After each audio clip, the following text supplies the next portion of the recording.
Money 101 with Bob McCormick, featuring the Wall Street Journal, the place to manage your money and your life. And now, here's Bob McCormick. Good morning and welcome to Money 101. We're here every day from 9 till 11, live and local, dealing with the financial headwinds we face in Southern California each and every day on housing, on credit cards, on what you might be doing to save for college education, your retirement, as well as your business. Getting started, getting up and running.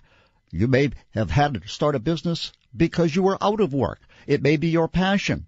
But one thing is for certain, it's a level playing field for many folks when they start because of the tools we've got. You've got marketing, you've got promotional tools, you've got social media, you've got professional websites that help you hook up with others, that advertise, that promote.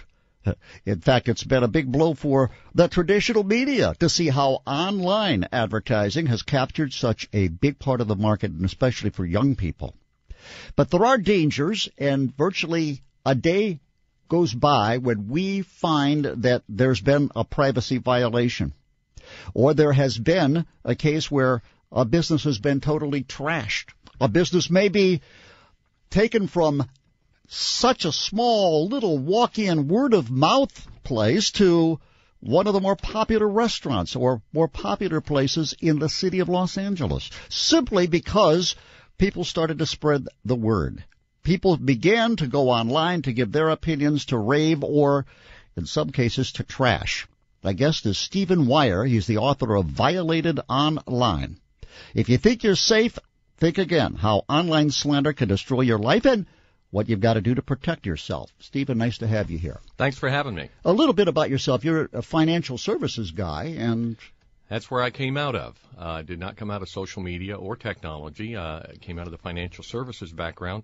Ended up in this business simply because I ended up in litigation that was a matter of public record, and that information found its way online. They were allegations, and I became guilty until proven innocent. Was this a personal or of the business nature? It was a business nature. It was a business nature, and any of your listeners that stand exposed in any way to litigation need to understand that all that information is a matter of public record, and it ends up almost immediately online.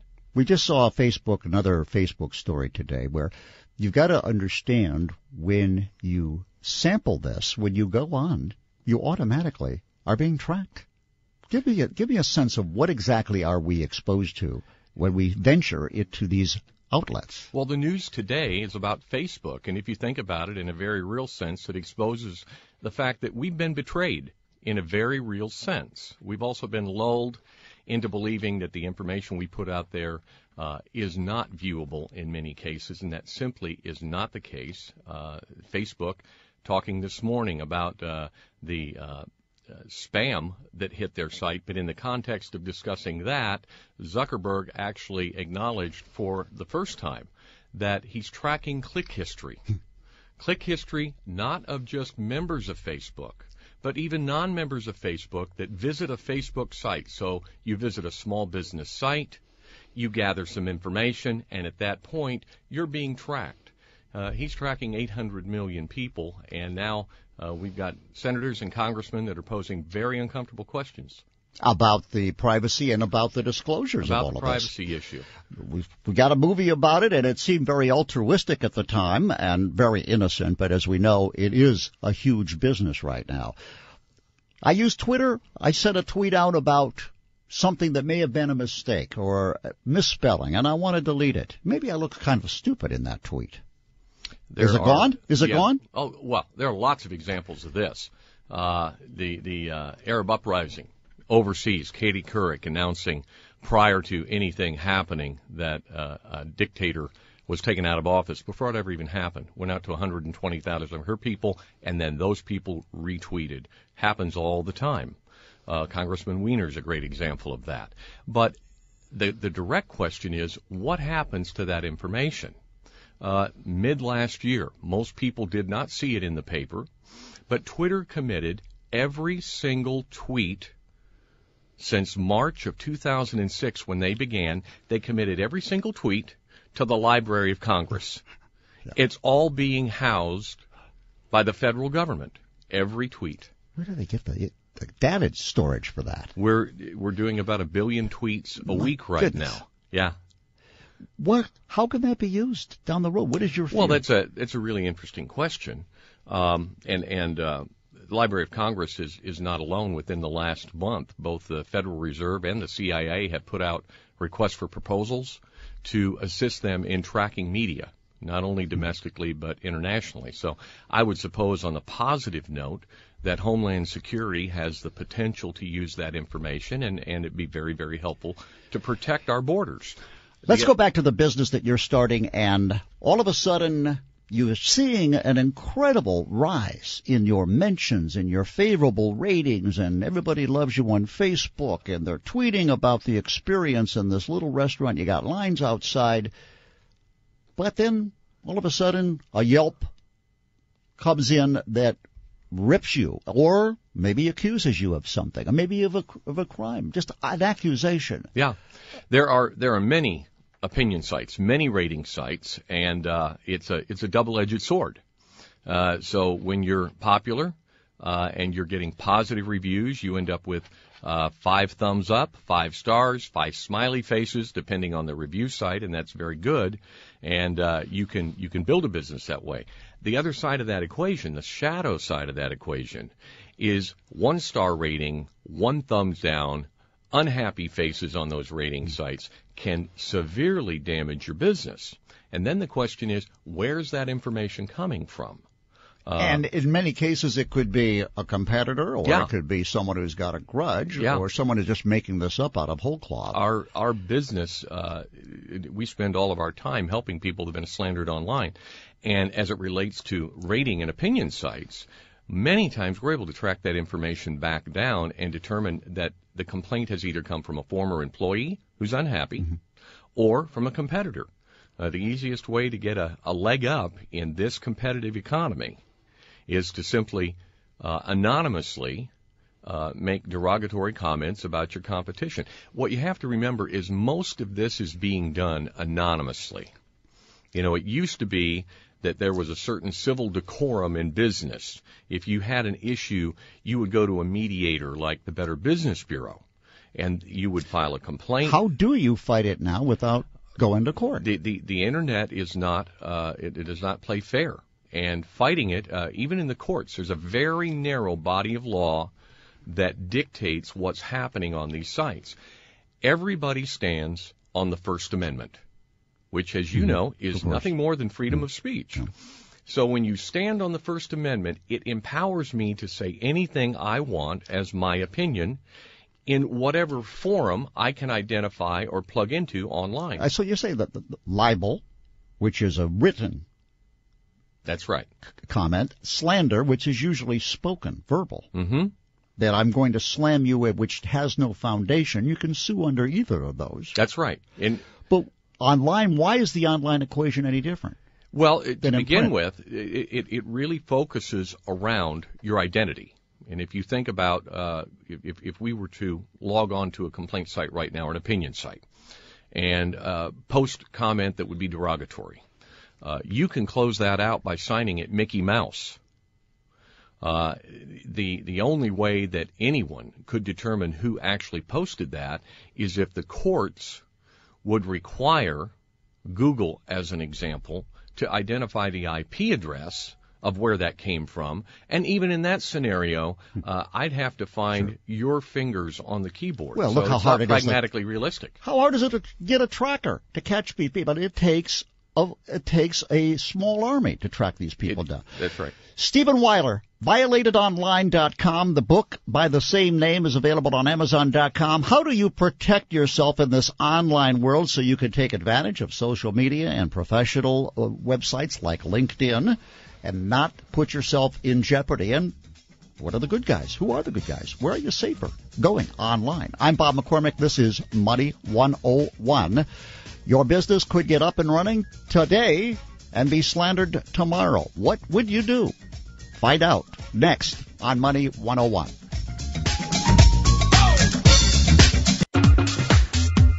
Money 101, KFWB, News Talk 980. Stephen Wyer, the author of Violated Online, violatedonline.com, is with us. What do you do if you have been slandered, if your business has been slandered? How do you protect yourself when you use social media?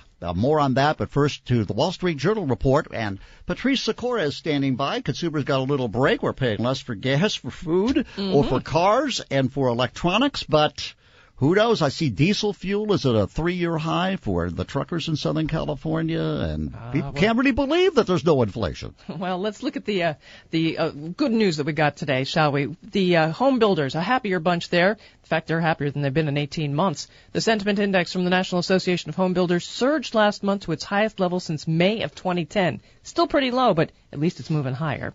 And as you were saying, gasoline cost less for most of us last month. Your vegetable soup also cost you less. The Consumer Price Index slipped a little bit. Lower fruit and vegetable prices, a drop in energy prices, gasoline down more than 3%. And factories picked up the pace last month. Overall production was up more than expected. So some good reports there. So why are we lower on Wall Street, huh? It's Europe still. Yeah. European markets. Italy is forming a government. That's good. Greece's new prime minister got a pledge of support from one of the co-ruling parties. That's good.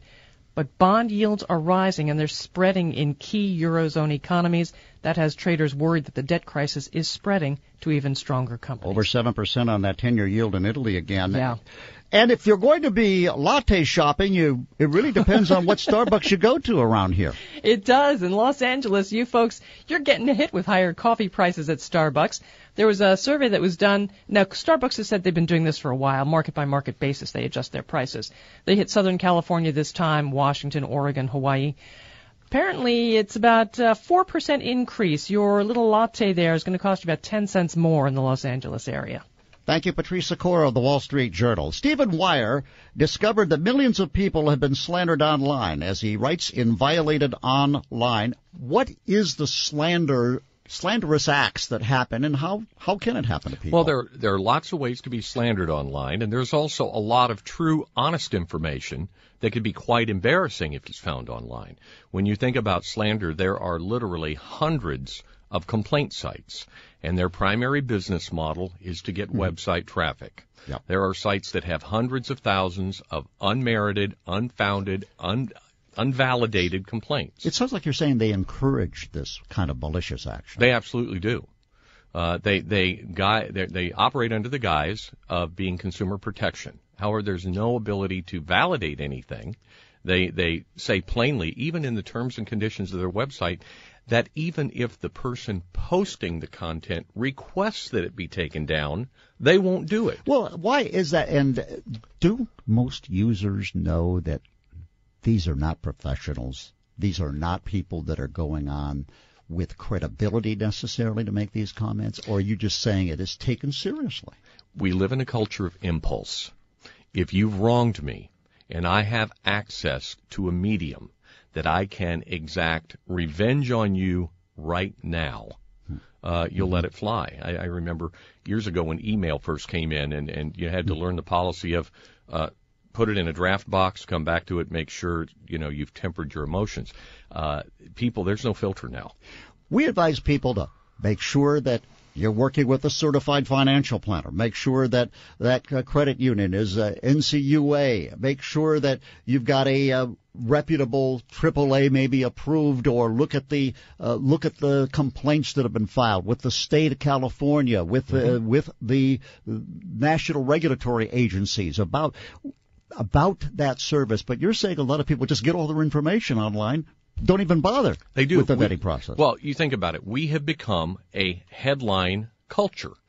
We read headlines. On the Internet, those headlines are called meta tags. It's the first sentence. So if I go out there and I make a derogatory comment in that headline and somebody searches your name, they may open that filing up, that content up, and read it and be able to evaluate that perhaps it has little merit if they open it up. However, most people read the headline. And so if it says fraudster, criminal, ripoff, thief, associated with your name, many times that's all a consumer needs to see. They're not going to call your plumbing company. They're not going to ask you to give them a quote on insurance. They're going to move 1/8 of an inch down and go to the next company. How do you deal with it? if your business or your personal reputation has been maligned online? Yeah. Get that question all the time. The very first thing you've got to do is you've got to go out and find out what's out there about you. Yeah. You'd be very surprised how many people have no idea. When you're searching your personal name, you want to do first name, last name. You want to do first name, middle initial, last name, and first name, middle name, last name, as an example. Court documents, many times, is going to be first, middle, and last name. You wouldn't intuitively look there to see what's out there. And yet, age-old litigation can be following you right through the Internet. So you want to be aware. That's the very first step, and most people haven't done that. Where would you go, Stephen, to do the search on yourself? Saba search, Google, where? Yeah, well, you've got three major search engines. You've got Bing, Yahoo, and Google. Google has, 75% market share. So we always point people toward Google to begin with. And you simply want to go up into the corner and type in your name and search your name, search your business. Search your brand, if you've got a brand. Get aware, get a feel for what's out there. Is there derogatory content? Most of the time what you're going to find out is there's very little content out there about you that you're aware of. There are lots of data aggregation sites that are pulling public record information. So they may have your age. They even may have your address. Absolutely. You want to have an eye-opening experience. Go to Spokio.com. Yes. It's a data aggregator, and you'll be very, very surprised at what's already out there. Spell it again. Spokio, Spokeo, Spokio.com. Don't pick on them. They're simply a good example. They're easy to find. And again, that's all they're doing is aggregating information from public records. And many times that information is not accurate. When you go to Google, if you're a retail business and your business is located on Google Maps, you may find that they don't have the correct address. They don't have the correct phone number. Even the most basic information is inaccurate. So as a small business, start by finding out what's out there. If you've got bad reviews, at least know what's there. We know when we see these Google guys driving around the neighborhoods in these little putt-putts, the camera on top of that. I mean, how accurate can it be? Yeah, it changes all the time. It does. It does. Once you're aware, let's kind of jump out and say you find a blog or a complaint site that really defames you. The very first thing you can do is go all the way to the bottom of the home page, and each website always has terms and conditions. So you may find a violation of their terms and conditions. As an example, Google has internal terms and conditions regarding nude photography.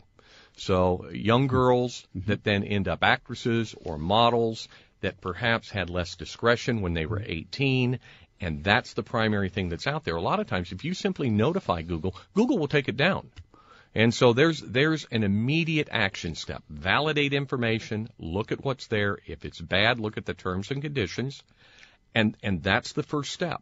And I want to go from the next steps and find out if nothing works. What do you do at that point? Stephen Wyer, author of Violated Online, How Online Slander Can Destroy Your Life and what you've got to do to protect yourself. You may have a business. You may just have been personally maligned. If you have a question for Stephen, I mean, this is his business now. This is what you do for a living. That's right. Restoring reputations of businesses and individuals.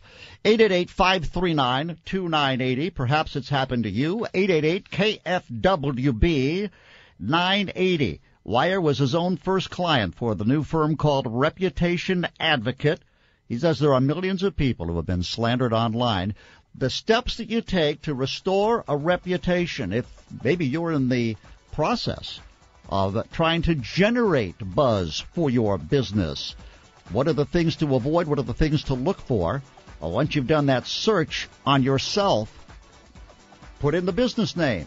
We'll find out what Stephen has to say on Money 101. ViolatedOnline.com is the website, the name of the book. I'm Bob McCormick, KFWB News Talk 980. Money 101, KFWB News Talk 980. I'm Bob McCormick. Following your money in Southern California, LAOC. Coming up, we're going to talk turkey with Chef Jamie Gwen. So just 1 hour from now, if you got some questions about the recipes or what to prepare, the way to get it fresh turkey right now. Jamie Gwen is the person to talk to. Larry Maggot, safekids.org, will be with us. So many young people are going online and then getting into trouble, and it happens to older adults as well. Stephen Wyer wrote the book Violated Online.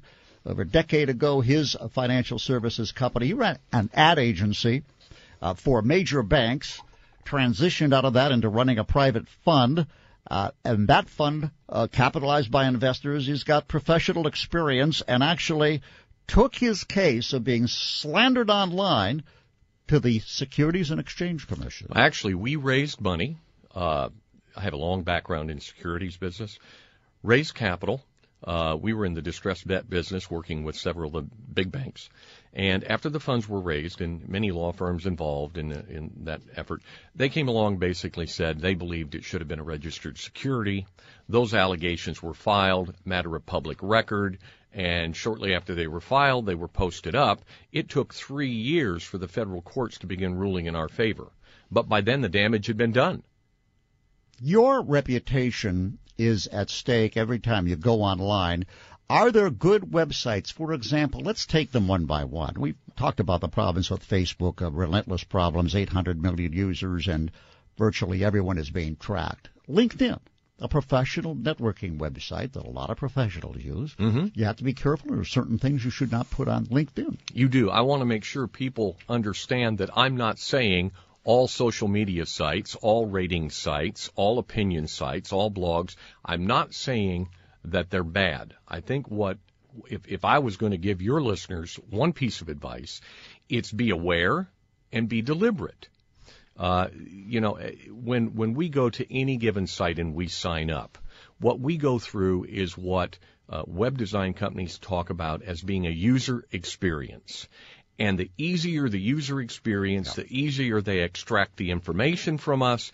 We're in a hurry to get to those terms and conditions, scroll down to the bottom, hit I agree so that I can get on that site. Very seldom are they read. Yeah, you have no idea what you've agreed to. As a matter of fact, a great example is when you set up a Google account, if you read the terms and conditions of Google, in essence, you are giving them permission to retain your email for up to 90 days, even when you hit delete.